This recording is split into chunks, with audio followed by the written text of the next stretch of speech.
Cerita dimulai ketika Lukas dengan diam-diam memasuki kota Roma. Setiap kali ia berjalan, ia berusaha menghindari tentara Romawi. Dan di sana, ketika ia sampai di sebuah jalan, Lukas tertegun dengan apa yang telah terjadi di kota Roma.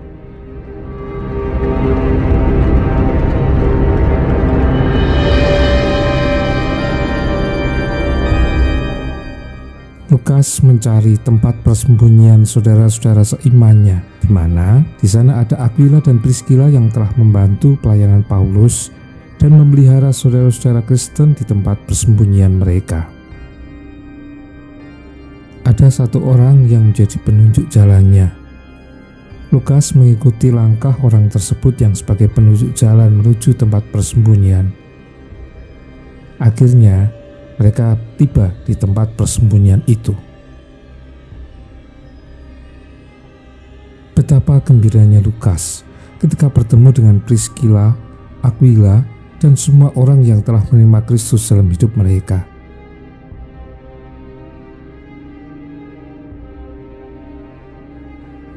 Lukas kemudian memberikan sejumlah uang hasil dari persembahan saudara yang lain untuk kebutuhan mereka. Aquila menceritakan kekejaman Nero kepada pengikut Kristus. Nero tidak memandang bulu untuk membunuh. Kedapatan sebagai pengikut Kristus, maka baik tua, muda maupun anak-anak akan dibunuhnya.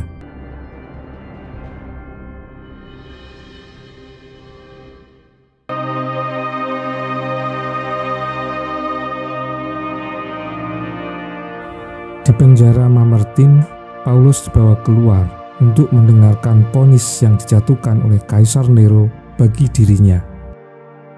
Ketika prajurit membacakan putusan hukuman, Paulus dijatuhi hukuman mati oleh Kaisar Nero.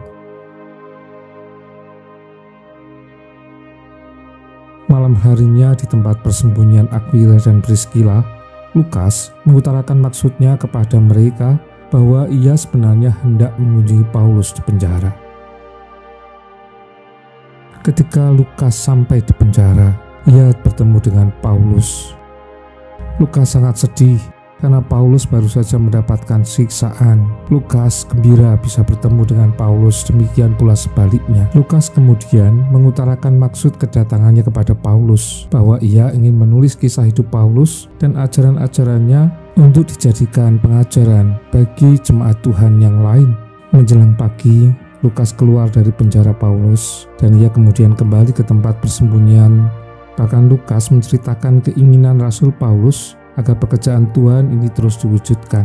Pada waktu keduanya bercakap, tiba-tiba datanglah anggota kelompok itu dengan membawa seorang perempuan yang berlumuran darah. Ia histeris sambil menceritakan apa yang terjadi terhadap keluarganya. Betapa kejamnya Nero, sampai-sampai bayi yang masih kecil dibunuh juga. Di malam berikutnya, Lukas kembali mengunjungi Paulus sambil kembali meminta kepadanya agar bersedia menuliskan pengalaman iman atau pengajaran kepada jemaat Tuhan. Pada waktu itu Paulus masih enggan untuk bercerita. Kedatangan Lukas ke penjara yang beberapa kali tak pelak membuat Panglima Romawi curiga. Melalui penjaga penjara itu, Lukas dihadapkan kepada mereka untuk mendengar maksud Lukas. Usai mereka bercakap, Lukas kemudian lepaskan kembali.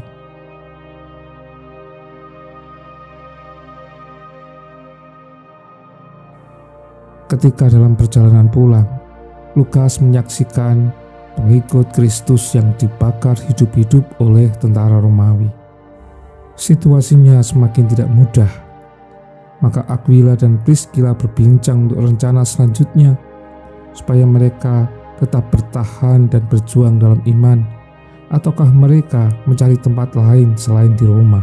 Akhirnya Aquila mengumpulkan orang-orang itu untuk bercakap bersama apakah tetap tinggal atau meninggalkan kota Roma dan menuju ke kota Efesus. Dalam perbincangan itu kemudian disampaikan bahwa ada orang-orang lain yang sesama anggota pengikut Kristus, tetapi mereka harus berusaha menghubunginya. Namun siapa? Mereka ketakutan untuk keluar. Dalam keheningan, seorang anak mengajukan diri untuk menyampaikan maksud mereka kepada komunitas Kristen di tempat lain. agar mereka bisa saling membantu. Anak itu bernama Tarquin. Ia bersedia untuk menjadi kurir.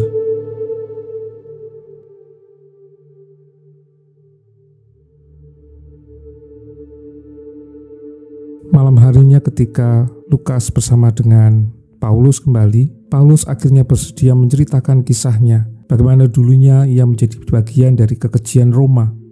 Ia selalu memburu pengikut Kristus, menganiaya mereka dan bahkan membunuhnya dengan kejam.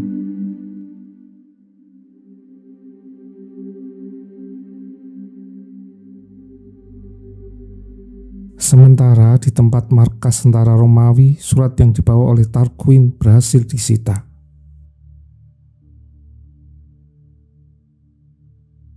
Di balik sikap Mauritius Galas yang angkuh dan kejam, sebenarnya ia menghadapi penderitaan karena anak perempuan satu-satunya sedang sakit keras. Sudah berbagai cara ia lakukan untuk menyembuhkan anaknya, namun tidak kunjung sembuh. Dalam kekalutan pikirannya, Mauritius pergi ke tempat pesta dan di sana ia mendapatkan masukan dari sesama anggota tentara. Pagi itu di tempat persembunyian pengikut Kristus, salah seorang yang bernama Cassius membopong tubuh Tarquin, anak pembawa surat yang telah meninggal karena dianiaya tentara Romawi. Kenyataan pahit inilah yang menyulut mereka untuk mengobarkan pemberontakan kepada Roma. Tetapi Lukas melarang mereka.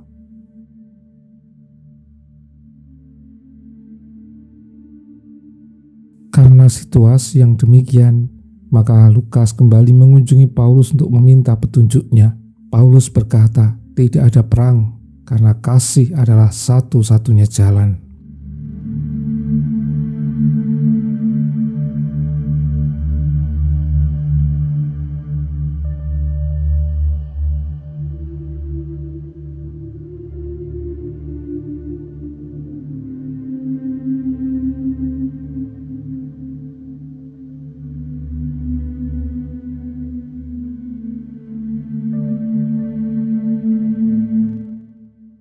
Karena kasih Tuhan itulah yang telah menyelamatkan Paulus ketika ia hendak menganiaya pengikut Tuhan.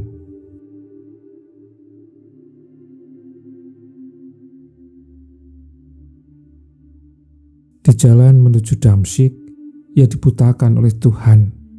Tetapi kemudian melalui salah satu muridnya bernama Ananias, ia ditolong dan kembali celik serta dapat melihat.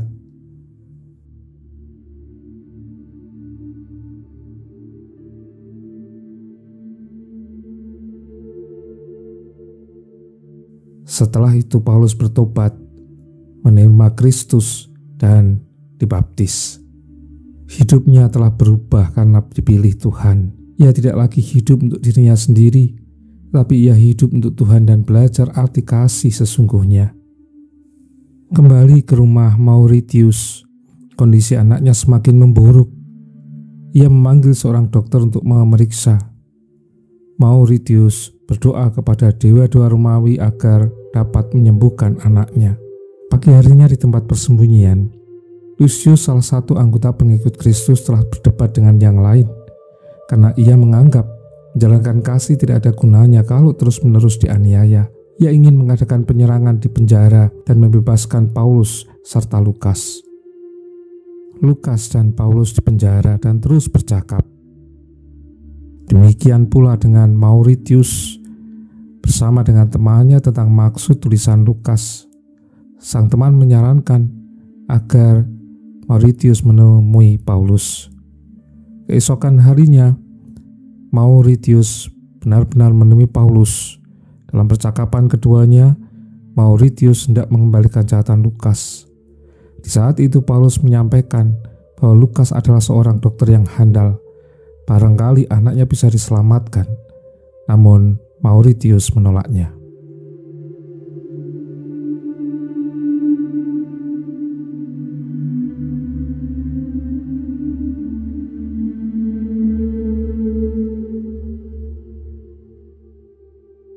Kembali ke rumah sang komandan, Dokter yang memeriksa anaknya telah menyerah. Anaknya mungkin tidak bisa selamat. Maka oleh dokter tersebut, Mauritius disarankan untuk terus berdoa kepada para dewa dan mengorbankan sesuatu agar sang dewa mau menjawabnya.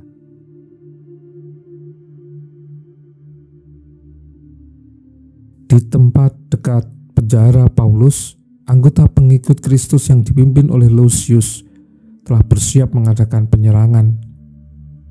Ketika itu terjadi, mereka sempat membunuh prajurit Roma, dan sesampainya di penjara Paulus, Lucius ingin melepaskan Paulus, tetapi Paulus tidak bersedia, karena perang bukan jalan pengikut Kristus.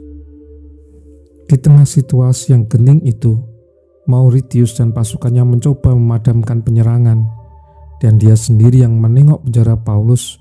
Barangkali keduanya telah dibebaskan.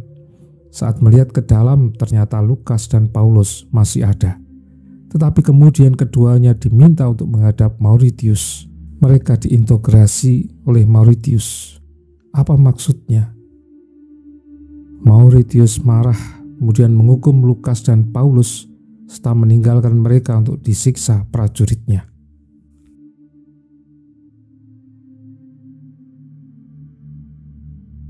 Paulus terus mengigau, mengimpikan tentang orang-orang yang telah ada di dunia lain. Sedangkan Aquila dan Priscilla juga ikut bersedih atas peristiwa yang terjadi.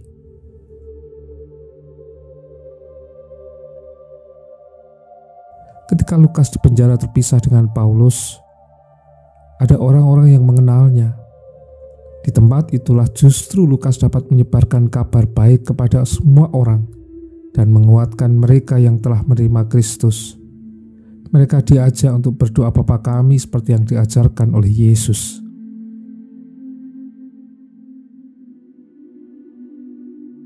Di rumah Mauritius, ia mengorbankan korban kepada dewa agar putrinya kembali sembuh. Usai ritual itu, Mauritius dipanggil oleh pembantunya karena kondisi kritis yang dialami oleh putrinya. Mauritius segera meminta prajuritnya untuk memanggil Lukas agar mau menyembuhkan anaknya. Tidak berselang lama, Lukas datang dan melakukan tindakan medis segera. Bahkan meminta Mauritius menemui Aquila dan Priscilla untuk obat-obatan yang diperlukan anak tersebut. Tentu saja karena penderitaan anaknya itu, maka Mauritius bersedia melakukan. Ia kemudian masuk ke tempat persembunyian dan langsung menemui Aquila dan Priscilla serta meminta bantuan mereka agar mereka dapat menolong anaknya atas suruhan Lukas. Mereka menolong Mauritius. Anak itu segera diobati Lukas atas dukungan doa Paulus, dukungan saudara-saudara yang lain. Hari berganti. Mereka semua menunggu apa yang kemudian terjadi.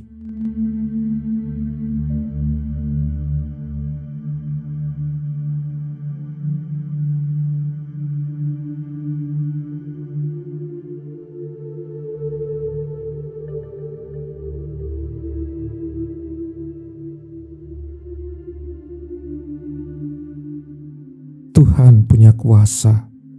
Ia memulihkan segalanya. Anak itu sembuh, dan betapa bahagia Mauritius dan istrinya. Lukas berhasil menyembuhkan anak mereka. Semua orang percaya dibebaskan. Demikian pula anggota kelompok Aquila dan Priscilla.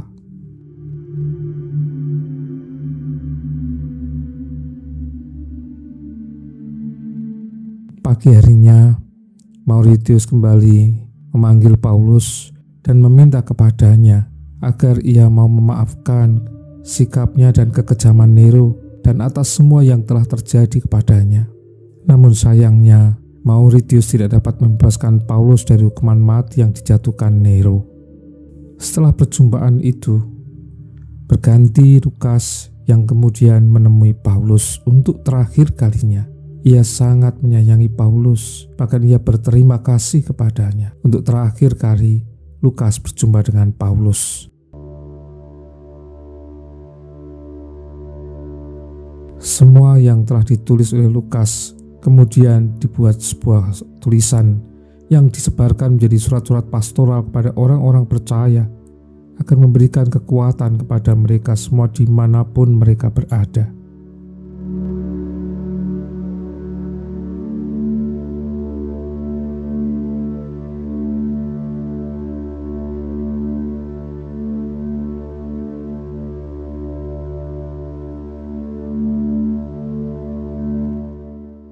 Hari penghukuman mati itu tiba. Ia bersama dengan Mauritius. Ia meninggal setelah dieksekusi mati. Tetapi seperti yang dikatakan Paulus, bahwa kematian hanyalah sebuah jalan baru, permulaan orang menuju kehidupan abadi.